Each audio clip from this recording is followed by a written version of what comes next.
était en royauté. Je fus dès lors bien baptisé du nom de l'un de ces très grands seigneurs de l'aristocratie, le canal du duc de Berry, augurant d'une destinée toute de gloire auréolée. Je fus créé par des bras d'hommes qui m'ont formé, donné vie. De ces forçats, de ces sous-hommes qui ont gagné le paradis. De par leurs efforts inhumains, en creusant le sol de leurs mains, brisant le calcaire à la pioche, pour m'enfoncer dedans la roche. Telle une étoile à trois branches, dont les bras coulants d'un seul bloc ont traversé vallons et rocs, déployant leurs fines tranchées, bordées de voies et de grands arbres, donnant leur fraîcheur et leurs ombres à tout passants et aux chevaux, tirant de leur mieux les bateaux. Et dessus ces minces artères, nombre de ponts fixes sous le vent, les ponts canaux pour les péniches, maintes digues ou grands étangs, tant d'écluses et d'éclusiers, vivant au rythme des mulets, tout autour de moi ont surgi, me saignant d'ouvrages fleuris. Belle prouesse d'ingénierie, gravée dans le cœur de la France, j'aurais pu être le symbole de sa grandeur et son génie.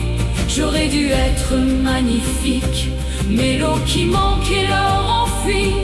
Hélas, m'ont fait naître petit, courant vers un destin tragique. Malgré ce faible gabarit, bien des services je rendis, en reliant villes et campagnes, acheminant sur mes eaux calmes des montagnes de minerais, du vin, des légumes et du blé, comme les veines dans un corps qui sans elle n'est qu'un corps mort.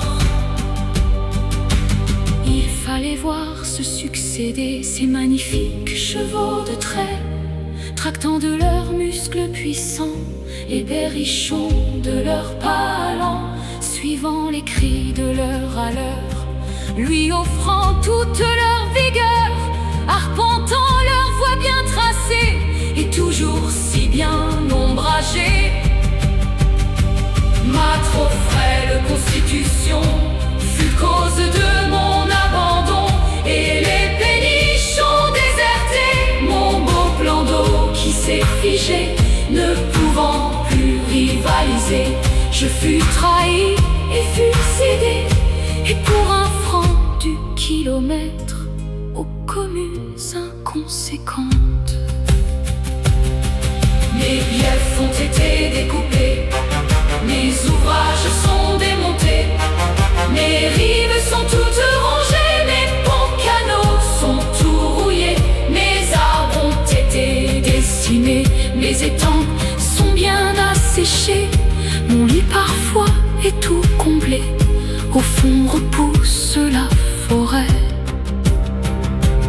Et trahi par les héritiers de ce peuple qui m'a créé, exploité puis délaissé, dispersé, morcelé, vidé, devenu l'ombre de moi-même, je stagne comme une âme en peine, juste balayée par le vent qui semble seul ouïr ma plainte et la disperse aux quatre vents,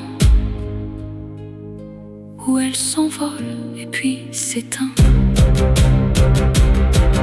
J'en appelle ici à Dieu, à notre Père.